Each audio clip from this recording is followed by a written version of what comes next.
Hello everyone, today is March 1st, 2023. We are again in Natural Pigments studio. My name is Tatiana Zaitseva and I am with George O'Hanlon today. Hi. So we will talk today about probably the most confusing concept. It's fat over lean, and it is probably third most important topic or most asked questions we have in our office always calling. So it's first people ask about um, oiling out, then second one is cleaning brushes, and of course the third one is Fat over lean. fat over lean.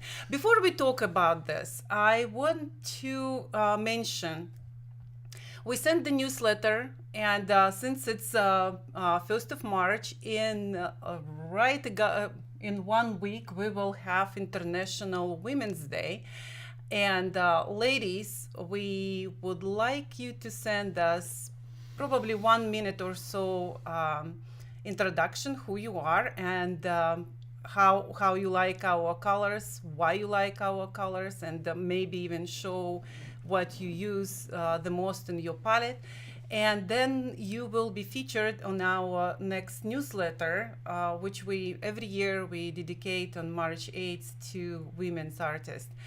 So that's great opportunity for you to be viewed by how many subscribers do we have? Like 35,000. 35,000. And it's a great opportunity for us to meet you face to face. That would be great if you would do this. So I hope you see us well and you hear us well, because we had a horrible storm, a snowstorm, which is very unusual here in California. So for whole week we didn't have power, and we had every day 6 inches of snow. Today is the most beautiful day. So of course we are wusses compared to half of the country who probably dig in the snow now. But hopefully today will not be interruption, and we will what we will do now, we will have 13 minutes video, and so you can write in the chat your questions, and right after this video we will answer your questions. Is that, did I mention everything? And I just wanted to let everybody know we're going to show some of the videos that we found on the internet, and we're not deriding anybody here, but we wanted to emphasize how confusing the concept is for the fat over lean rule. Is so confusing for so many people, and we see that in so many different videos. So we'll go ahead and start the program here. Are we sure everybody hear us? Yes. Okay, good.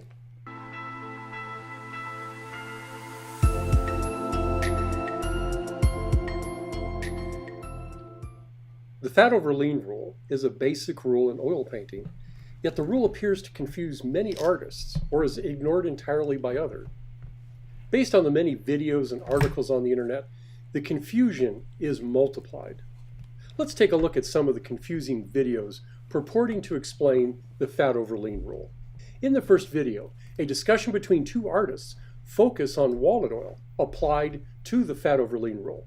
When you thicken the oil, when it is either exposed to the sun or heat, the oil takes on properties that make it feel more fatty. So even if it's the same amount of oil and it would seem to be the same amount of fattiness, it's the quality of its stickiness and its ability to go over top of another layer, which is the fattiness, increases. Right, okay. Yeah. Does thickened or bodied oil change how it is applied to the fat over lean rule than cold pressed or refined oil? The same artists continue their discussion about walnut oil in a different video. So I get the walnut oil as cold pressed walnut oil.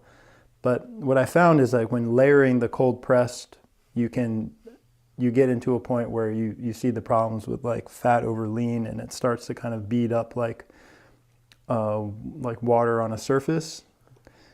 So, because what is underneath is quite fat, so yeah. it doesn't sink in or yeah, which was annoying. So I was using sandpaper and everything. So I realized I had this kind of small fondue pot that came with a slow cooker that I bought. And so I started using that, and I cooked it for 2 weeks, and that solved the problem where it created another type of walnut oil that was more fat over the previous layers better. Okay, but then cooking for 2 weeks, meaning having it on constantly or during daytime or like? I just leave it in. Yeah. I figured it wasn't gonna like explode. According to these artists, not only is bodied oil fatter than cold-pressed or refined oil, they introduce a new factor into the rule, the phenomenon of beating up paint. In some videos, we find good explanations of the fat over lean rule. But then new issues arise when pre-mixed mediums are introduced. Hi there. Today I'd like to talk to you about the fat over lean rule. This requires each successive layer to be slightly fatter and more flexible than the previous one. In practice, this will mean that the uppermost layers contain more medium and dry more slowly. Layering means applying fresh paint over a dry layer.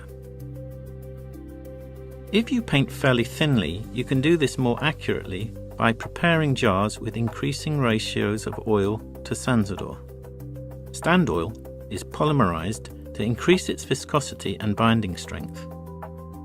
An alternative to using pre-mixed jars is fattening your color by combining on the palette when laying out, thinning more in the lower layers if required.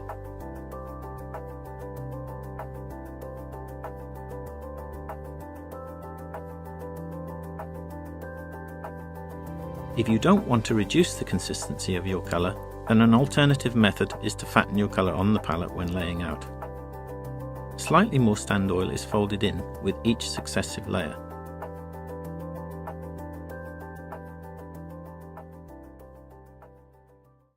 Care was taken to provide formulas for mediums that can help artists achieve fat over lean. But at the end, there was no regard as to the amount of medium applied to the paint. This is also seen in a different video from Winsor Newton. I'm using glazing and blending medium here, and I'm using burnt umber because it's a beautiful transparent pigment. Burnt umber comes from Umbria. It's a clay that's been burnt so that it's got a much richer, deeper, darker tone. I'm just mixing it into the glazing medium here, and you can see that it's got a really lovely, strong transparency. A question arises when using mediums. What components of mediums are fat? Fat is the binder in paint, which includes oils and resins. So that means all oils, regardless of whether they are thick or thin, are equally fat. Resins include alkyds, damer, mastic, and other resins used in oil painting mediums. There are no fattier components. But what about solvents? Since solvents do not remain in the dried paint film, they are not fat. This complicates matters when using mediums containing solvents.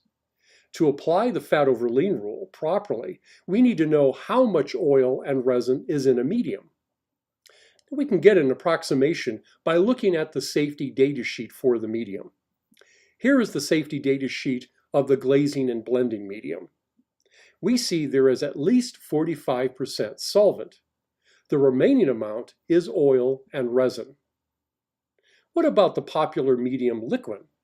How much solvent does it have? The safety data sheet indicates at least 30%. But trying to calculate the amount of solvent and the amount of oil and resin makes the fat over lean rule much more complicated. A few companies solve the problem.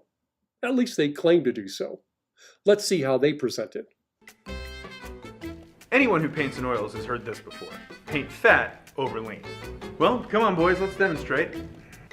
Fat over lean. Why paint fat over lean? Consider the inverse. Painting lead over fat leads to an unstable surface, causing paint not to stay where it should. But don't confuse fat over lean for thick over thin. I'm talking about fat. The sticky, oily, shiny stuff. And lean, you know, not fat. The matte, absorbent stuff. Even with this oversimplification of fat over lean, artists still struggle to know when they're painting fat over lean. I mean, I'm not a chemist. Are you a chemist? No, you're fat. The company offers ready-made mediums they claim makes painting fat over lean easier and more intuitive than ever. All you have to do is start with the lean medium and then switch to the fat medium. There's a problem when we examine the safety data sheets of these mediums. The solvent content of the lean medium is at least 45%, but the fat medium contains at least 43%. Not much of a difference. Even if we ignore the solvent content of the mediums, a bigger issue arises. If we squeeze oil paint out of a tube, how much medium do we have to add to the paint so it still remains lean? If we add 20% of the lean medium, we've added 9% more oil or fat to our paint. But what if we add 50% of the lean medium to our paint? Now we've added 22.5% oil to the paint. Is it still lean? We are still back at the start, trying to understand how much oil or fat we must add to each layer. Let's summarize what we know about the fat over lean rule. The last applied paint layer is more flexible than the paint underneath. This also means applying slower drying paint over faster drying paint. We do this by adding a little more oil in the last application of paint than was in the paint layer just covered, or not dilute with solvent the last applied layer any more than the previous one was thinned. A better way to think about this rule is decreasing the pigment volume in each paint layer. This last concept has been used by paint technologists for over 100 years. It is known as pigment volume concentration, or PVC. I introduce this topic in the next video. Fat over lean is a confusing concept at best. It has been explained in so many different ways. Artists use many different metaphors to explain it. Some even compare it to fat and lean ground beef. Yet few understand how to use it. In this course, we demystify the fat over lean rule by describing it in a novel way that simplifies understanding and applying it in your oil painting. Fat over lean refers to the principle in oil painting of applying paint with a higher oil to pigment ratio, which is fat paint, over paint with a lower oil to pigment ratio, referred to as lean paint. To help you understand the fat over lean rule, it is first essential to understand what paint is. One way to think about the matrix formed by pigment and binder is a brick wall. In this analogy for paint, bricks represent pigments and mortar the binder. Every mason knows there is an ideal ratio of mortar to brick. Too much mortar and the wall is weak. Not enough mortar and the bricks do not adhere to one another. A similar relationship exists between the pigments and binder in paint. Properties affected by the concentration of pigment in paint are hiding power, gloss, permeability, tensile strength, and abrasion resistance. The critical pigment volume concentration is the amount of binder to completely coat pigment particles, but not space particles apart. This is similar to the brick wall made with the prescribed amount of mortar between each brick. The dramatic and abrupt change in the behavior of paint that occurs when passing through the CPVC includes physical properties, durability, and appearance. To determine the oil absorption value of a pigment, linseed oil is added to dry powdered pigment until the powder becomes a coherent paste. This amount is the oil absorption value. Some pigments, such as lead white, are well known to absorb very little oil, while lamp black requires much more oil. This has led many to conclude that dense pigments like lead white and zinc white are lean, whereas lightweight pigments such as alizarin crimson and lamp black are fat. Pigments at critical pigment volume concentration also form pastes. Paint in collapsible tubes is paste paint, which usually means the pigment load is close to the critical pigment volume concentration of the single pigment or pigments in the tube. Paint at its critical pigment volume concentration is less susceptible to sinking in, remains flexible, is semi-gloss, and it's durable. So next time you plan your painting, think of a brick wall. Your paint from the tube is the brick wall. Adding medium increases the volume of mortar. Adding solvent effectively changes that volume. If paint is applied at its critical pigment volume concentration, which is paste or thick paint, at any point in the painting, the paint film maintains its properties like a brick wall. Paint with thick paint, but paint thinly. While this may not be possible in every painting technique, painting with paste in thin layers can make the difference in your painting.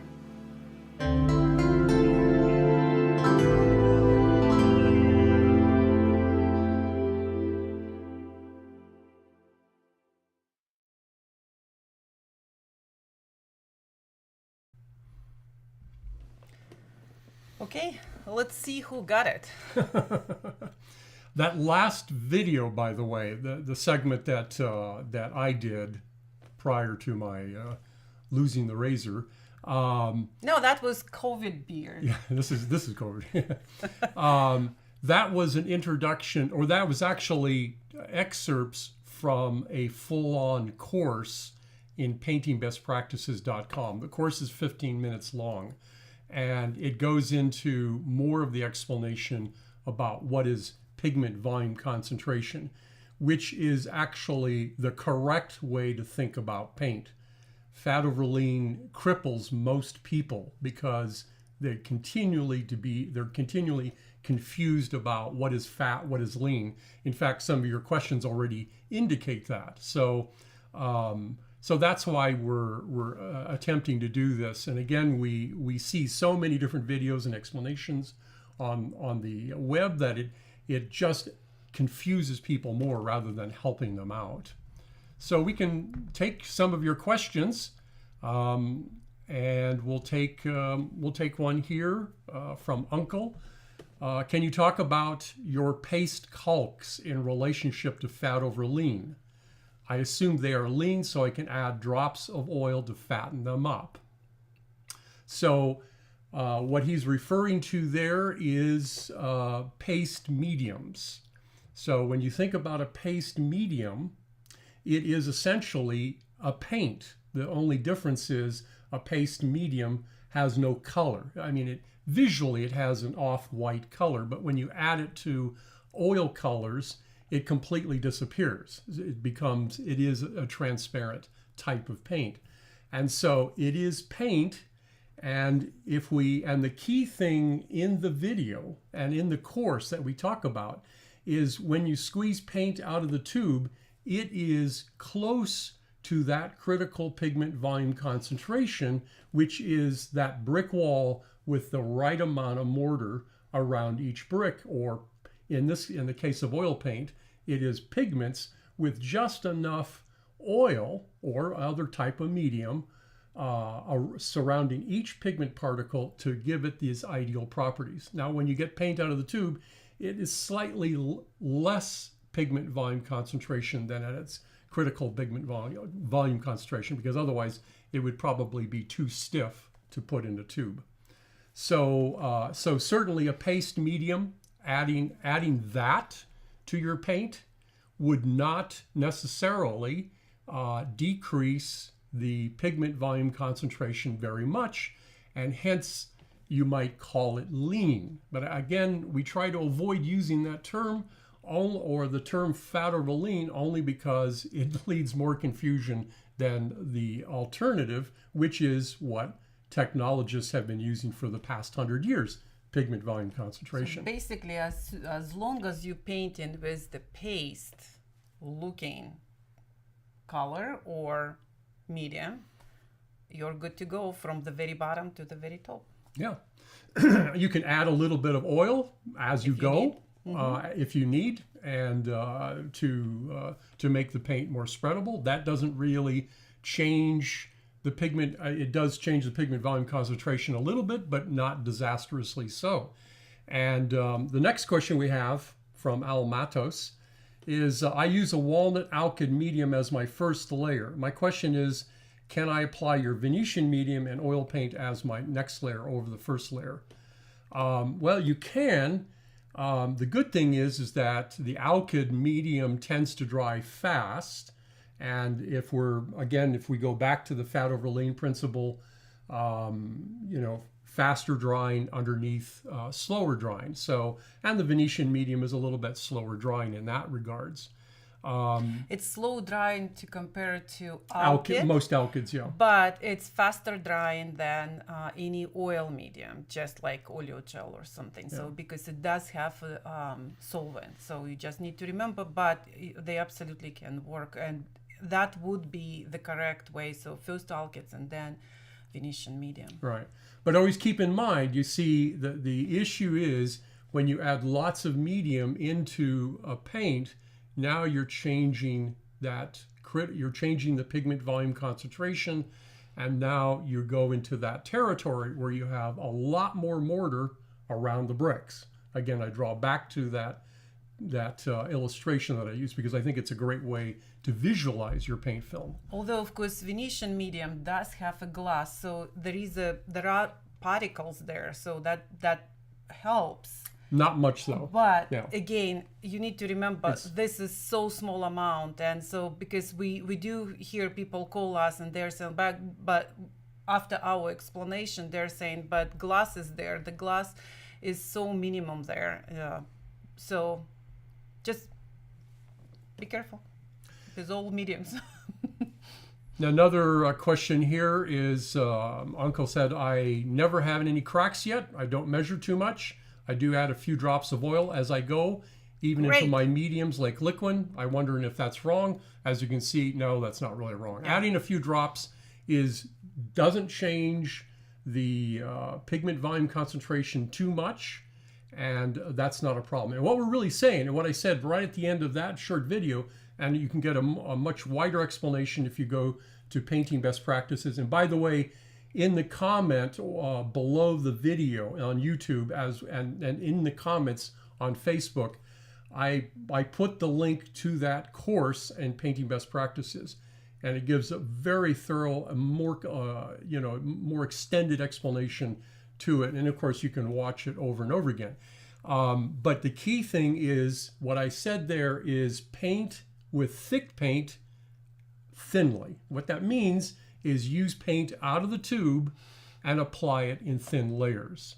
That's the safest way to work with paint overall. And basically get rid of your mediums, unless you need a medium to do a special task like faster drying or something that area. Or if you want to have a glass, for example, so that add more gloss, yes. Yeah. And Kevin Costley asks, are alkyd mediums considered fat or lean? And as you can see, it depends. But you see, the medium itself is always going to be fat because no matter what it is, it's going to be containing just oil or resin. Sans, of course, any solvent that may be there, as we explained in this video. So any medium you add will increase the so-called fat, lowering the pigment volume concentration. That means less pigments and more binder, or going back to that brick and mortar, more mortar between the bricks. See, that's what happens. So that tends to change the paint film properties considerably. And so what we're saying is try to avoid using lots and lots of medium. Let me see here. Going through there, let me see. Alan asks, so there's actually no need for mediums and paint should be used right from the tube. Essentially, that's correct. Again, there may be times when you need a medium, like for instance, a lot of people ask about glazing, And there they tend to be very, very generous with the mediums. And that may be okay, but always keep in mind that mediums such as oils and resins yellow. And so the more yellowing medium you put in your paint, the more yellowing you can expect from that paint film. So one way to apply a glaze is to simply apply the paint very thinly, add a few drops of oil so that you can do that. Use a stiffer brush and apply the paint in a very thin layer. That paint will be just as transparent. Or we have a very safe way to do that too. So we are talking about Impasta medium and Velasquez medium. And years and years we're already talking about then as much as people can see when they squeeze from the tube and they think it's still like yellowish paste or what is not even, I don't even know, it's not white for sure. But mixing with your color, it will dilute the color, and so you can make transparent layers with two of these mediums, and it's the safest ones because on top of the oil you still have the particle. They are transparent ones, so that would be good. So again, and here's a question. It's in Spanish. Thank you, Guido. At least I think, yeah, pretty sure it's in Spanish. And basically, oleogel is considered a fat medium. Again, it's just pure oil. It's almost pure oil. There's an ingredient in there, fumed silica, very small amount to help it gel. But again, you're adding oil to your paint. So again, try to stop thinking about mediums being fat or lean, because as we showed, any lean, so-called lean medium, as we saw, it is actually fat because it's adding fat or oil or resins to your paint. So, so the simple way is to think about your paint and how much oil you're adding to it. That's really the best way to think about that. So, and what we're saying again, just to repeat ourselves, is using paints right out of the tube is really the best way to use oil paint. Adding perhaps a little bit of oil, and you could add a little bit of oil as you go in each layer. That's perfectly fine. Just avoid adding lots of medium. That's where we see most of the problems occur, is where people are adding lots and lots of mediums to their paint. Let me see here. Let's go on to see if we have some other. Eric Garnick, I work paint with a lot of medium, very high ratio of medium to paint. Is fat over lean a problem? It could be. And the reason, and by the way, this whole idea of fat over lean is really more of a modern idea, because we don't see it any kind of recording of it in artist manuals from the old masters. They don't mention these terms, but there is some idea behind it. And what they do, of course, is they're using their paint quite thick or with very little medium. And in fact, they didn't have pre-made mediums like we had. They basically had oil, and they had like maybe a bodied oil, and they had a cold pressed oil, and then they had some resins that they would use occasionally in glazes. So, but again, we probably should ask what's the mediums. A lot of mediums. Sometimes people are talking about mediums, and so they will talk. Is that oil? Because sometimes people talking about solvents, and they just kind of like mushing all together. So, what kind of mediums again you using, Eric? So we will see if you will write later. Yeah. And, but as we saw again, the solvents. It's volatilizing. It's not in the dried paint film, so it doesn't really come apart. It doesn't become part of the paint film. But the whole question, when we look at paintings like in the 18th century and the 19th century, there we see all of these problems where artists would put lots of medium in one layer, and then on top of that would have a very thin, faster drying, very so-called lean layer, or a layer with high PVC, as opposed to the layer underneath, which had a very low PVC. And so this always caused issues. We see a lot of these problems in Joshua Reynolds paintings and many other painters that followed suit with that. Catherine asked, how does the surface contribute to fat over lean? Is an acrylic gesso leaner than an oil primed surface?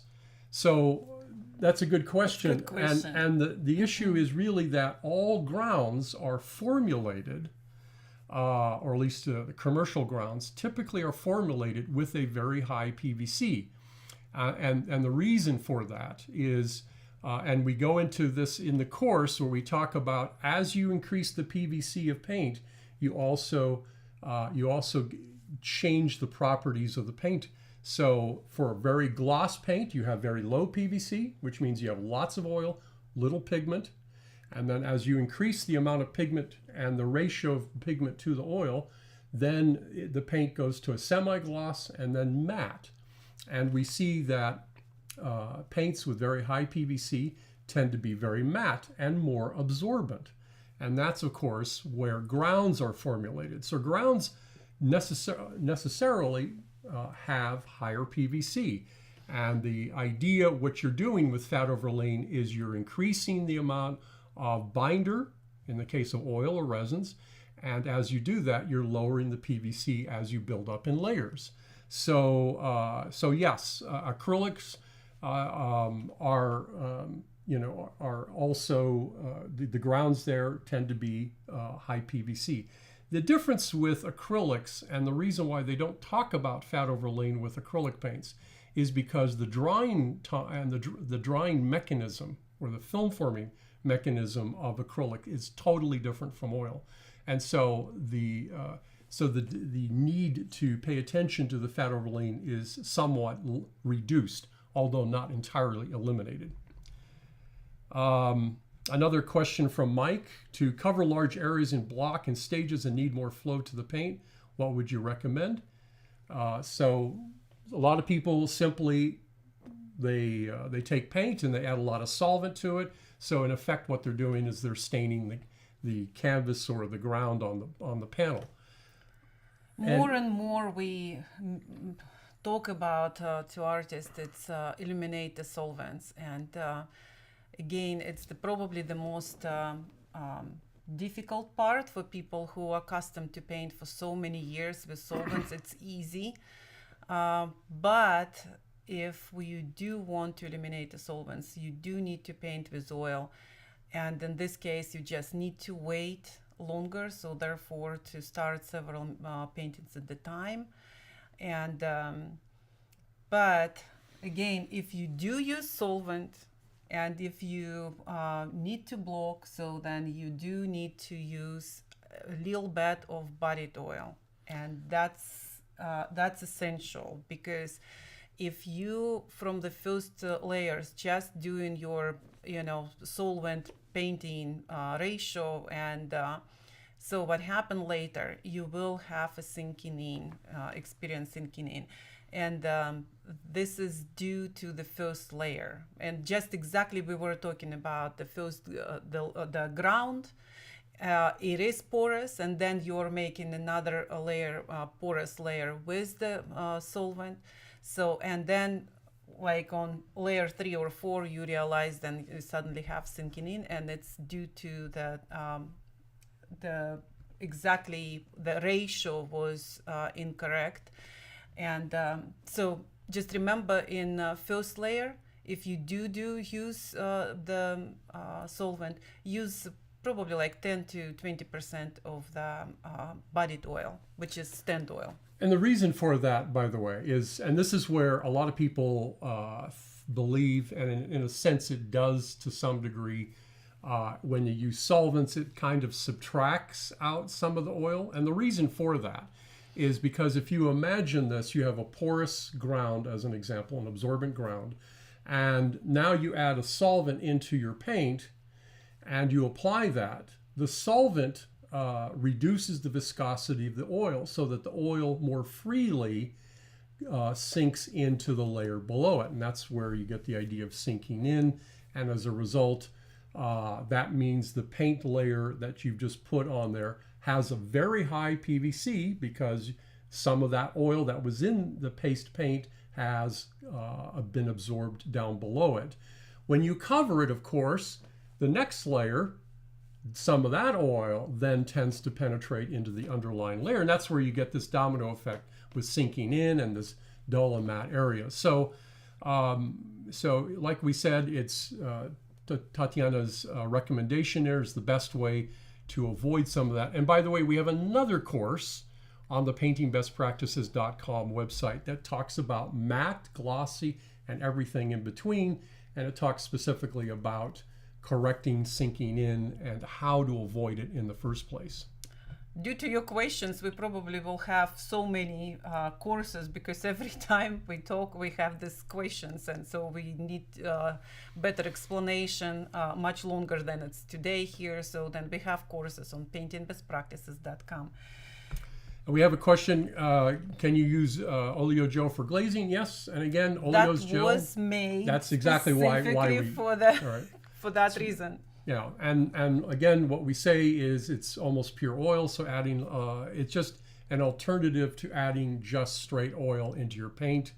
That's all it really is. And but it's very effective, and a lot of people do like it. It's one of our best sellers. And again, we make it, and we're telling everybody, don't use mediums. We make a lot of mediums, of course. But again, the reason why we make these mediums is because there are special times or effects that you need and you can't achieve with just paint and oil by itself. Curtis asks, can you give a few recommendations regarding drying time between layers and thinning for painting details? An eye in a portrait, for example. So drying time, we talk about hard dry. We've often talked about that, especially in the Painting Best Practices webinar and the workshop that some of you probably took. And we do talk about that often. And what that means is that you wait until the paint film is hard dry, not touch dry. And we go into the explanation of how to determine that. And that's really the best way to recoat or apply new paint. And in terms of paint thinning for details, there's no problem using a little bit of solvent, or if you still want to use solvents, or adding a little bit of oil to get those. But what a lot of people are doing is they're using so much, as you saw that one video about a blending and glazing medium.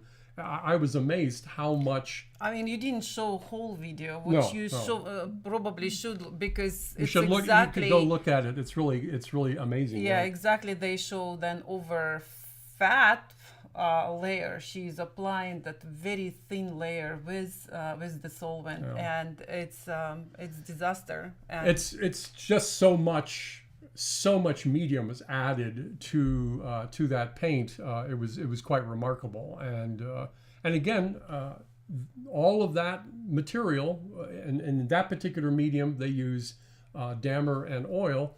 It's going to yellow, so that's going to be a big problem later on. Marcel asks, can you expand on using Velasquez medium? Velasquez medium is one of our paste mediums, and a paste medium again is like paint. It has oil and it has an extender pigment. And extender pigments are white pigments with a low refractive index so that they're transparent. So it's the same. So if you add, let's say, a Velasquez medium to your paint, you're essentially just think of it just like mixing two different colors, except one is transparent. Christine asks, you talked in a previous video about barite.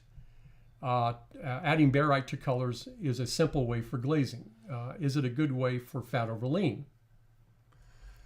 So again, what you're doing, think about it. Barite is an extender pigment.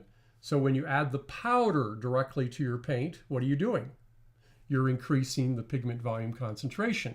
So in a sense, or not in a sense, but directly, you're creating leaner paint. So you're changing the pigment volume concentration, you're increasing it, and now you've got a leaner paint. So think about that. Again, we emphasize trying to think about getting rid of the whole idea of fat over lean because of all the confusion in regards to it, and think more about your brick wall or your pigments with the binder. But again, if you're talking about pigment, but if we are talking about, Christine, if you are talking about paint, what we have, so then you basically don't change anything in ratio. So your ratio is absolute here. So if you mix any color, maybe just like, okay, so here probably would be another question, because we had this on cohorts meeting. So what would be like, okay, if you are doing alizarin or probably some of the very known organic pigments like phthalo, so they will have a little bit more oil than, let's say, natural colors or iron oxides, which they very lean compared to. And and of course, bright is very, I can't even say lean color, but it doesn't require a lot of oil. So therefore, you can just take your bright and just to make glazes with bright. And on top of that, remember how many, actually we had already several sessions about this, and bright makes this a little bit more brighter, which is we still need to investigate why bright is so important, and so why it's like doing whatever it's doing. Bright is great color. I mean, no color. It's not a color. No color. Again, it's an extender. So we tube up an extender pigment for those individuals that want to experiment with barite. So Tanya was talking about the tube version, and I was talking about the powder. Yeah. One thing to keep in mind too, by the way, and again, we explain this in the course, that the link is on the bottom, is that there's really no such thing as fat and lean colors. You see, in the video, I talk about the fact that some colors absorb a lot of pigment, such as lamp black, and some colors like lead white absorb very little pigment. Barite is actually one of those too. But that's by weight. But that's by weight, exactly. And that's by weight. And that's very confusing to people. But by volume, almost all the colors on your palette, the volume, the critical pigment volume concentration for most pigments on your palette is between 45 to 55%. So in reality, there's no such thing as a fat or lean color. They're all about the same. Now, there are a couple of outliers. Lamp black, umbers, and sienna. But those are about the only outliers in this whole system, which is remarkable. So again, getting rid of that fat over lean idea, it's so confusing to people. And again, if you just think about the pigment volume concentration, which, by the way, paint technologists, paint formulators, anybody dealing with paint, that's 101. That's the first thing they learn. Pam asks, is it okay to use the same amount of oil in each layer instead of more oil in each layer, just not less oil over more? I don't see any problem with that. You're basically keeping that pigment volume concentration at the same amount, and that shouldn't really pose much of a problem. And again, the problems occur mainly because of several things, and that is the drying time of the paint. So if you have slow drying underneath a fast drying, the issue is that you're either going to get alligatorine, which shows up very rapidly, or drying cracks, which could actually show up much later. It's a great question. Next one. Glazing mediums are normally fat, right? Again, get rid of that idea. No, but, okay. Yeah, of course, get rid of this idea. But, again, that's why we started from the video. And again, it's nothing to say bad about the companies, but it's confusing.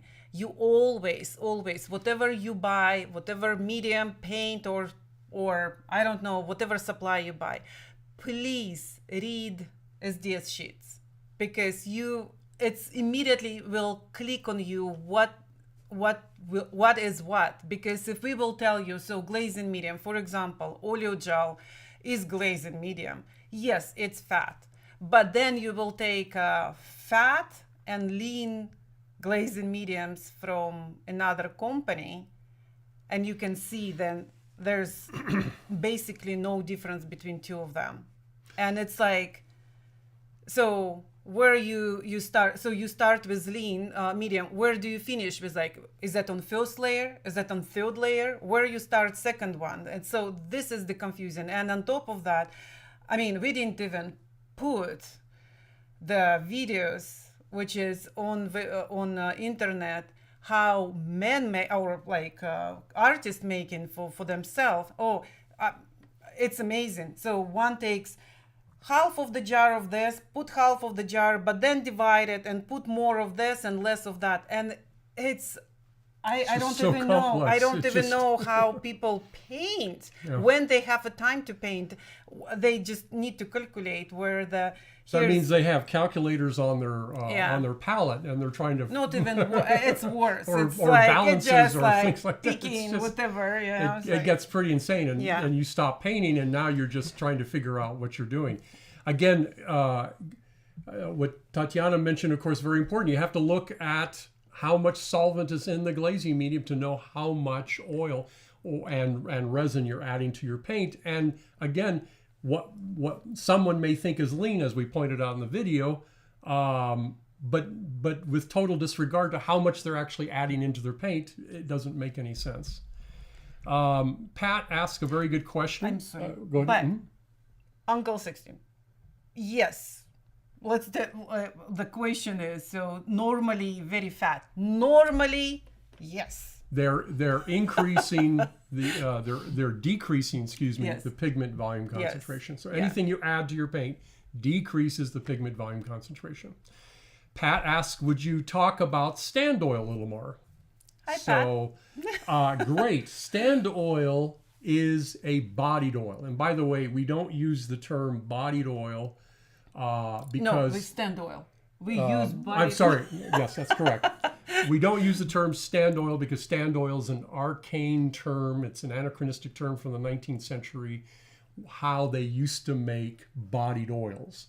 And in essence, a bodied oil is a cold pressed or refined oil that's been heated up until it thickens. You see, oil can cure or harden in two major ways. One is through exposure to the air, and the other way is thermally, with heat. So while you can see paint thicken up when exposed to the air and eventually dry, you can do the same thing with heat to the point where if you heat up oil, it'll actually turn into a solid mass. So a stand oil, or better said, a bodied oil, is actually an oil that's been thickened and it's on its way towards drying. It's partially polymerized. By the way, next AMA is about oils. So Which we'll do later this month. Yes, Yeah. we already started preparing for that one. So look for our notifications, and so we will cover every oil what we have. If you have any questions, please send us to questions specifically. You can put this on service@naturalpigments.com. If it's something specific for your applications, and so then we can cover that session. But we will have that because it is the big question, and we do understand then before it was like this. You go to store and you see the stand oil from the company, and that would be just one stand oil and one linseed oil or walnut oil refined. And yes, we do have probably like what now, I don't know, we lost couple of oils and then we gained couple. I think we have like around 15 oils on our website, and each of them have specific application. That's why we, every time when you call to us, we explain to you what you need and what you don't need. So next AMA will be very important to hear, and please give us your questions. Next question from Kevin. So is there any problem structurally with using large amounts of paste medium? Is the medium as strong and flexible as the paint? Good question. So here's the key to think about that. While you can add a larger amount of a paste medium to your paint. Here's one thing to keep in mind. It is transparent. So as you increase the transparency of paint, then you also, because what you're also increasing the potential for yellowing at some point in time. Not as much as oil, of course, adding oil directly to your paint, but at very large amounts, yes, like people adding, 50% or more of the paste medium to their paint. That could be a problem. It all really depends on the pigment that you're adding it to. Which colors you use. Because if you're adding it to transparent pigments with low refractive index, then of course you're increasing, the more you increase the transparency of the paint layer and the more oil that's in that paint layer or medium, resins and so forth, alkyds, then the more potential for yellowing, because pigments hide the yellowing and they hide it very effectively. But the less amount of pigment in there or the more amount of transparent pigment, then the less ability for that pigment to hide the yellowing. So that's a key thing to understand. And again, we can't give any say, 50%, that's all you can do. No, it could be more. It depends on the pigment. Is the pigment very opaque? You can probably add more, and so forth. So now the other question, is that as strong and flexible as the paint? Well, each color, that's the one unique thing about oil paint, is that each pigment reacts with the oil differently, so that even each color can have a different flexibility and strength.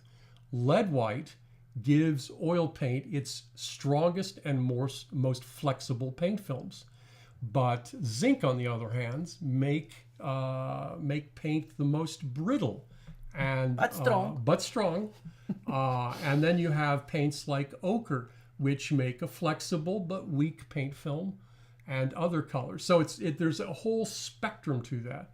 The key is, if you're using the lead white, which is the strongest paint in oil paint, and again, this only applies to oil paint, then you strengthen, and lead white is used with almost everywhere on your painting, except perhaps the darkest shadows, and so that means that your paint will be stronger. So in that regards, those mediums, for instance, the paste mediums, don't add strength to the paint film, but they make flexible but somewhat weak paint films. That's why we urge people to use lead white.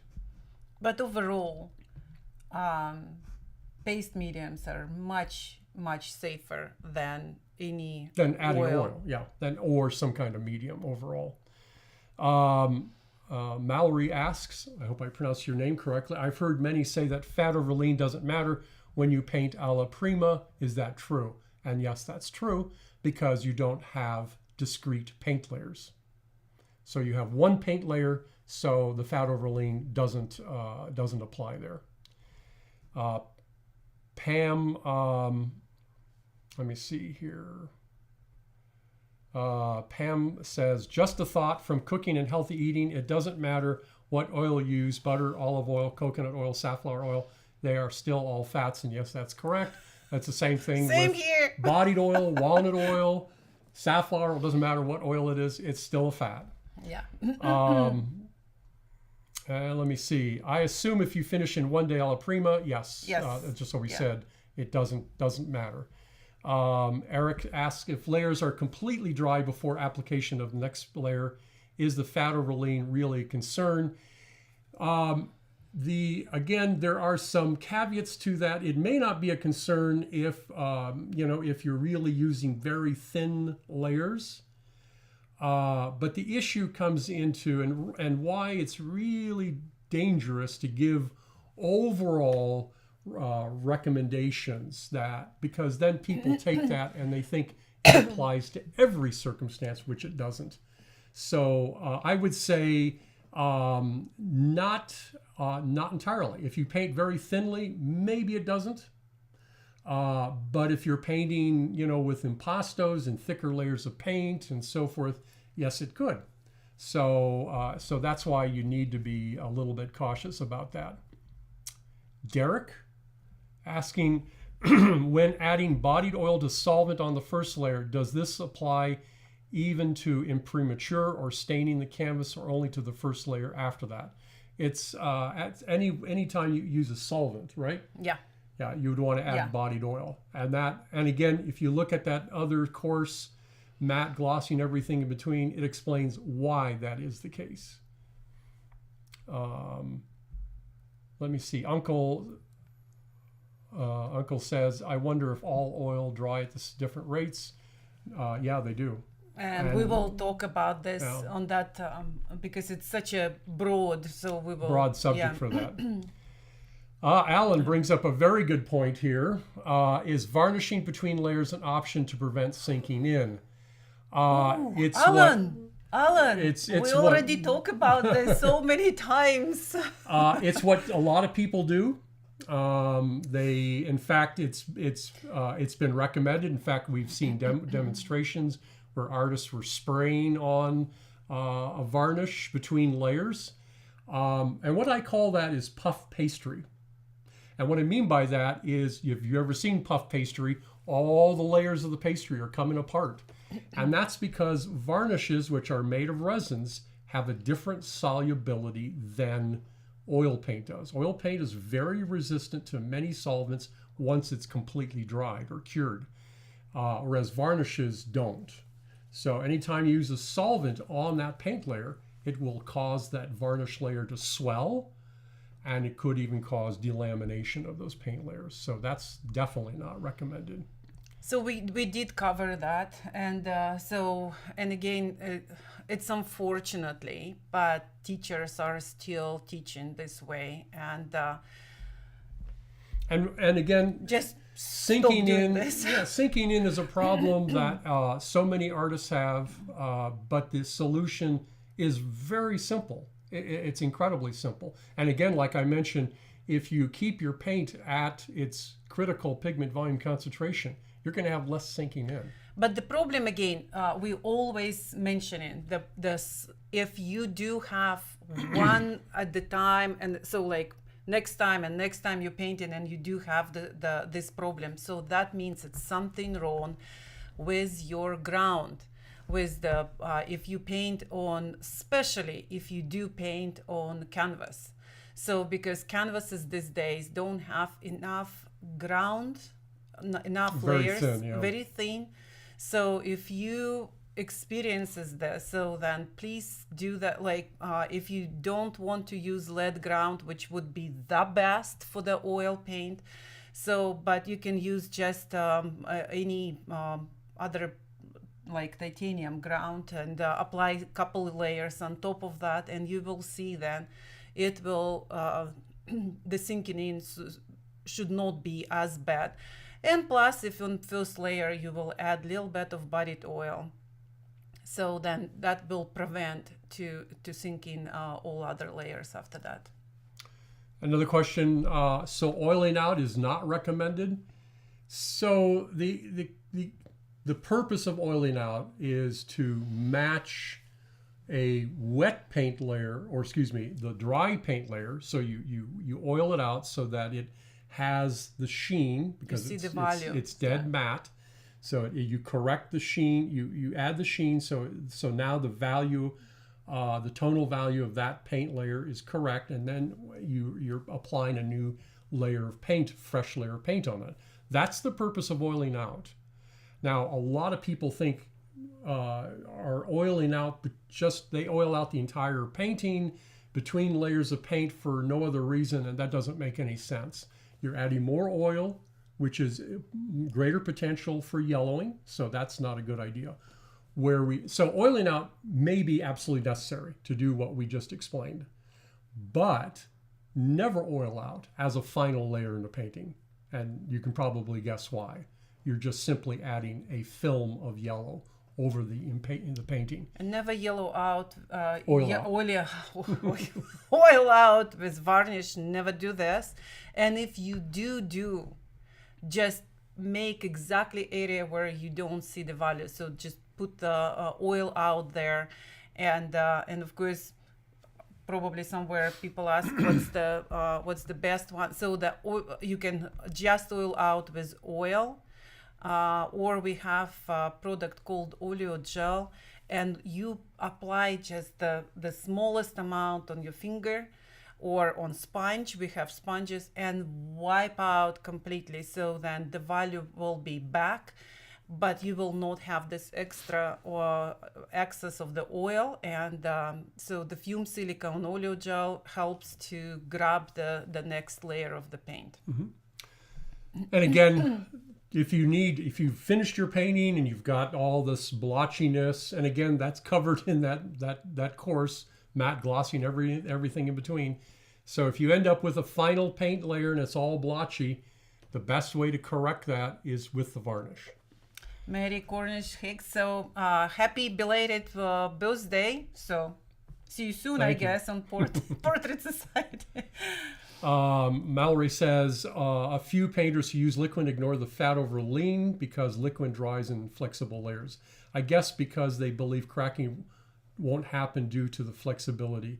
In reality, alkyd mediums actually dry to somewhat brittle, and let me just put a caveat in that explanation. So alkyds, depending on the type of alkyd and its application, can dry in combination with a pigment, of course, not by itself, to a somewhat flexible layer. But what they do end up doing is they end up becoming harder, faster than oil paint does. Oil paint takes much longer to cure, and as it's curing, it's becoming more and more, typically, in some cases, becoming stronger, some cases more flexible, some cases more brittle, and the same thing happens to alkyds as well.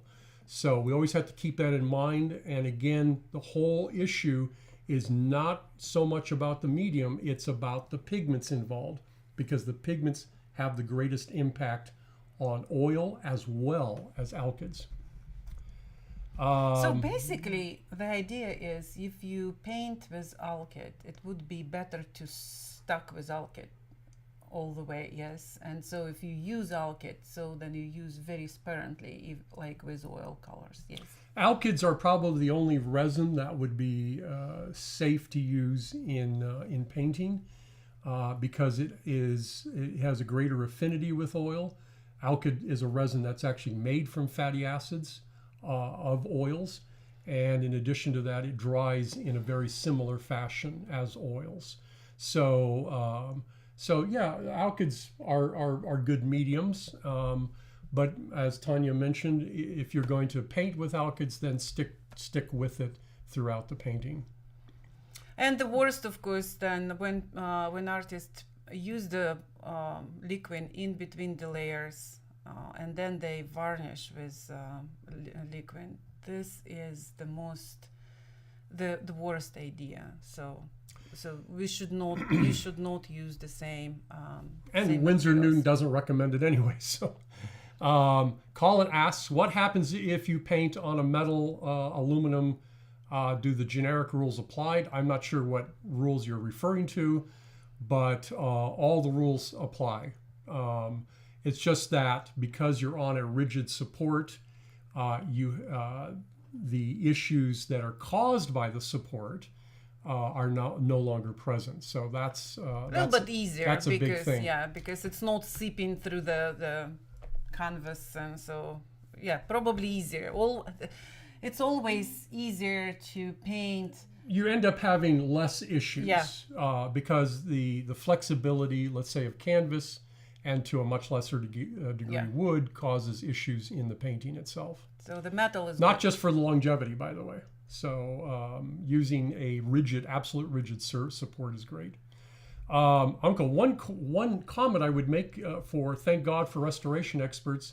The only issue is they're not saviors. So if a painting is going bad, and we see that there's not much they can do. They're only intervening with an issue and trying to slow down the process that's going on, the degradation issue. They really very often cannot fix the problem. What they're doing is simply interventions. But again, when we talk about restoration of the previous century, it's quite like predictable. So we had that many materials. Yes, products is the wrong word. And so basically scientists know exactly where, what, and so, but these days, what artists do to their art, They can't help them. They're beyond repair. I mean, they're great people. You know, they tried hard, but it's not all of your painting will survive. Let's put this way. A good example is Joshua Reynolds' Lorth Heathfield. And that painting, there's a paper on it published by the National Gallery in London, and it talks about the fact that it can no longer be restored. It's just absolutely in terrible condition. So that's the kind of an example we have. Catherine asks, so if you are always painting at the critical pigment volume concentration, using maybe a little bit of bodied oil from the first layer, can you totally avoid the need to oil out in between layers? And again, oiling out is just simply an act or a practice so that an artist can match a fresh color to an existing color that is sunken in, has become dead matte.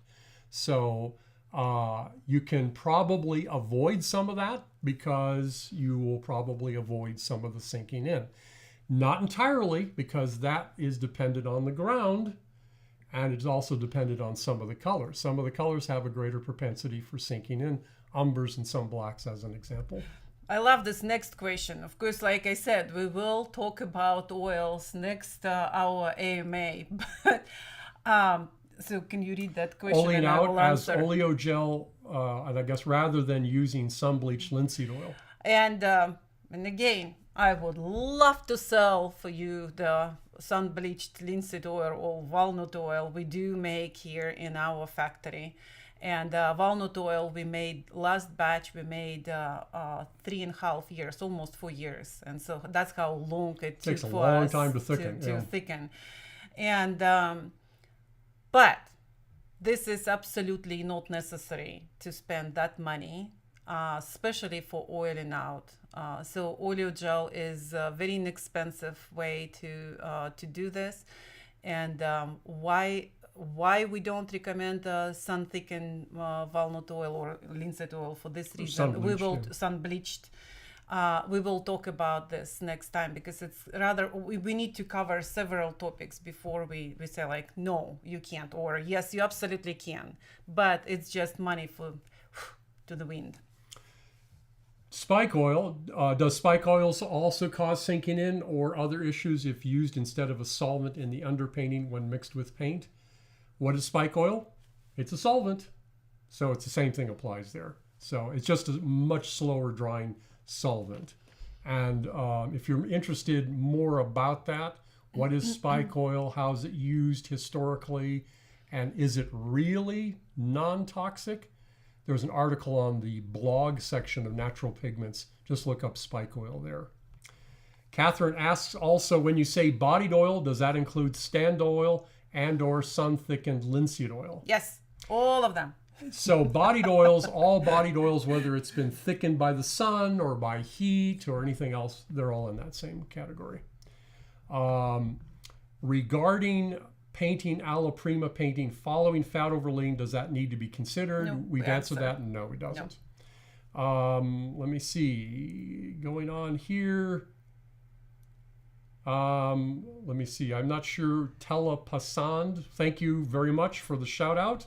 I hope your students get a lot out of this, so we hope the best to you. Uncle says, are your lessons available on disc or are they just live lessons? They're not live, they're actually pre-recorded. So on the Painting Best Practices website, so you can view them over and over again. So for now, it's full course. We have several courses already separate, small ones. Small courses. And we do have full course, and it's still, I think, we offer until sometime $450 for the full course, which we, again, it was live, not anymore. We're now too busy. No, I'm joking. So it just we are We've got busy. so many things to do. Yeah. So we would love to. We did like to see artists face to face, but it's not happening right now. Pat asked, would you speak to what your Venetian medium would do? We can, but there is a video on that specifically, and it's in the Rublev Colors YouTube channel. And that is where you're going to get the most information. We show how it mixes. So that's much better to look at that than for me or for any of us to talk about that just off the top here. I love to talk about Venetian. Well, it's an interesting medium, but again, Pat, remember then it does have ground glass, but because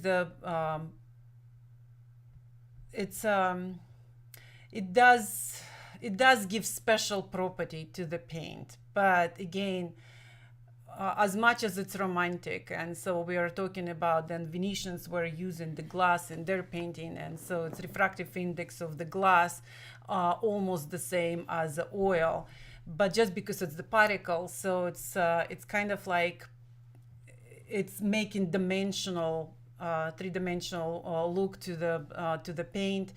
But again, if you do want to have like jewel-like finish, so then Italian varnish will be better. So, but we do cover that.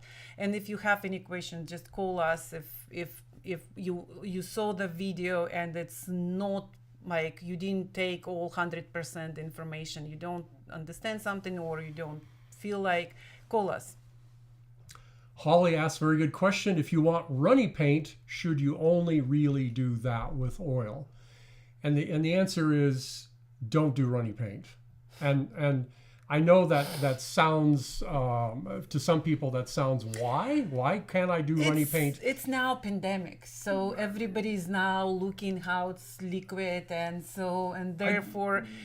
We always talking about, guys, you pushing materials to do something that should not be, and oil paint should never was in history, and it really should not be liquid, because we have to understand that there's limitations to materials. You can't just do anything you want with a material because it obeys. We may not try to obey the universal physical and laws out there, but the materials do.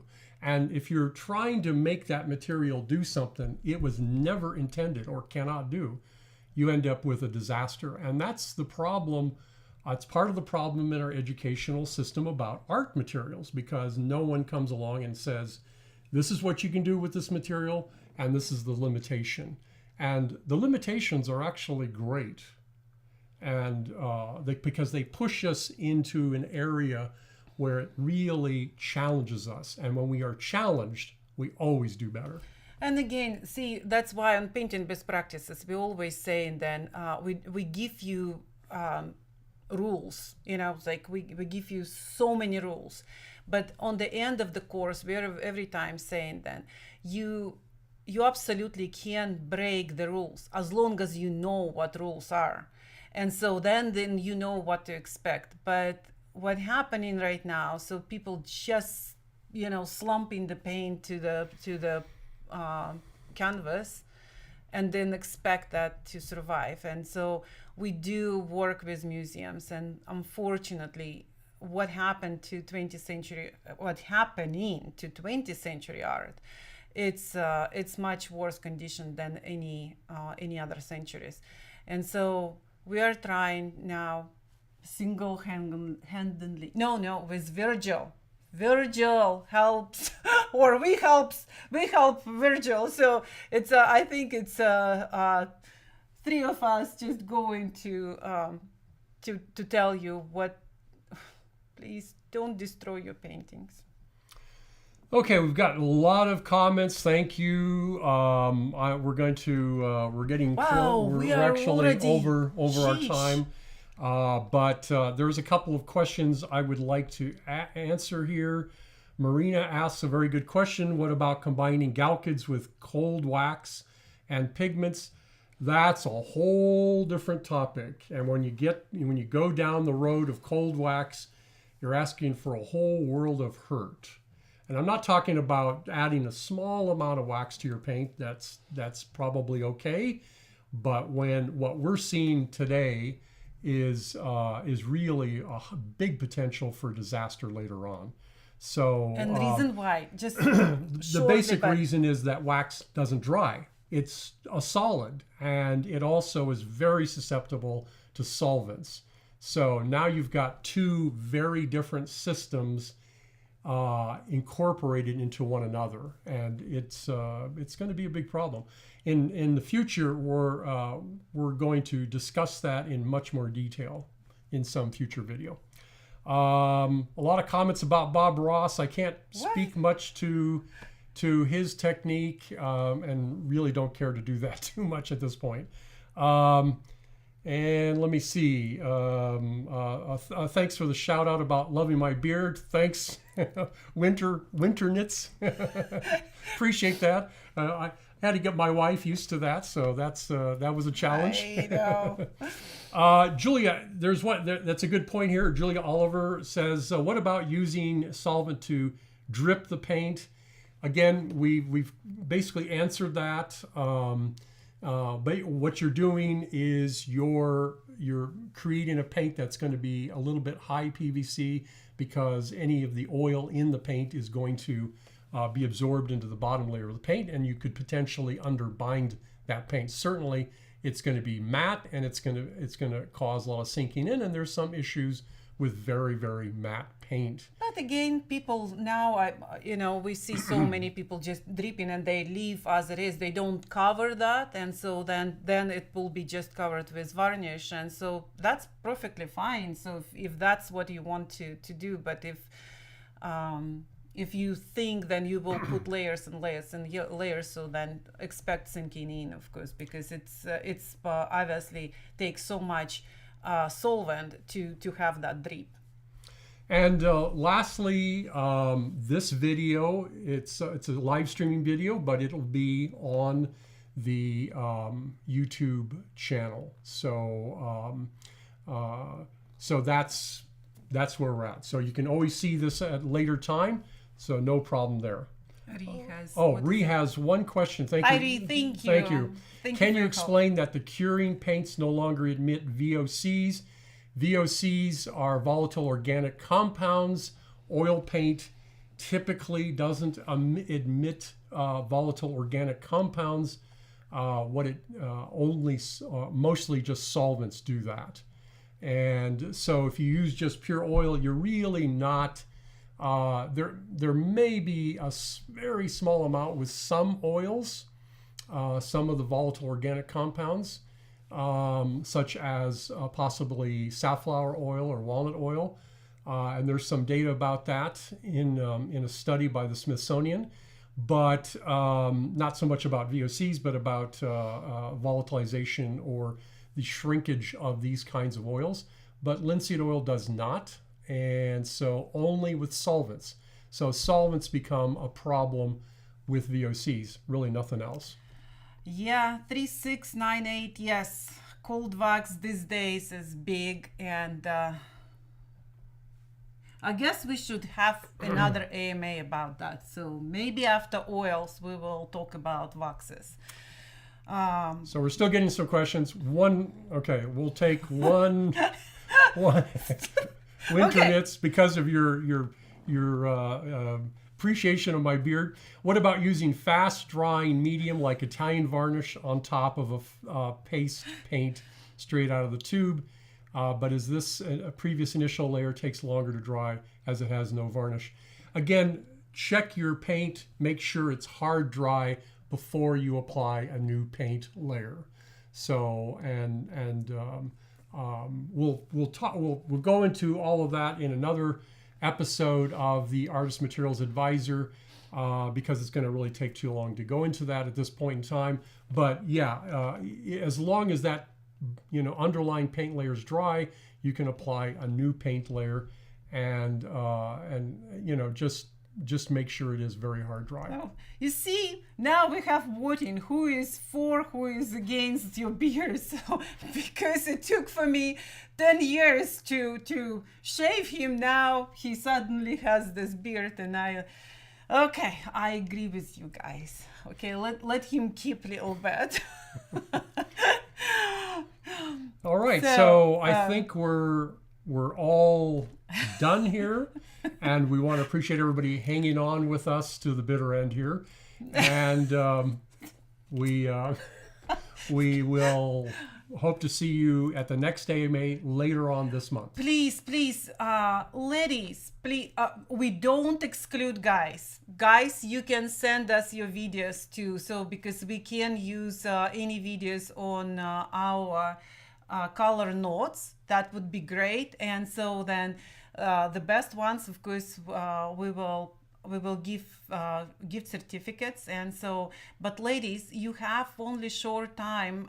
We need to prepare that newsletter too. So let's say until May 5th, you have March.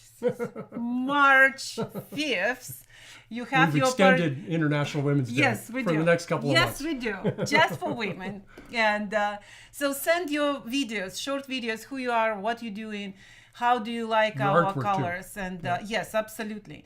And we will feature you in our newsletter for International Women's Day. And